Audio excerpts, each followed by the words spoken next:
हो सकता है एक दिन, हो सकता है एक दिन इस हिंसा की दुनिया से हो सकता है एक दिन मैं चला जाऊं। इस हिंसा की दुनिया से हो सकता है मैं एक दिन चला जाऊं, पर मैं हर एक पत्थर पर लिख कर जाऊंगा मेरी कविता।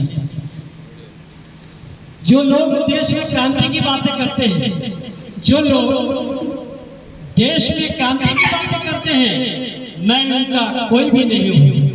जो लोग विध्वंस की बातें करते हैं, मैं उनके साथ में भी नहीं हूं, उनके पात में भी नहीं हूं। लेकिन मैं हर एक पन्नों पर शांति की कविता लिखकर जाऊंगा। देश को जो लोग अपने तेज नाखूनों से, देश को जो लोग अपने तेज नाखूनों से चित्र कर रहे हैं, उनके शरीर में लगा हुआ रक्त सियाह और कुत्ते चाट कर खा रहे हैं।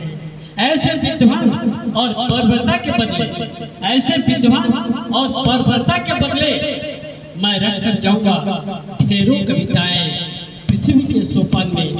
हो सकता है एक दिन, हो सकता है एक दिन। नमस्कार।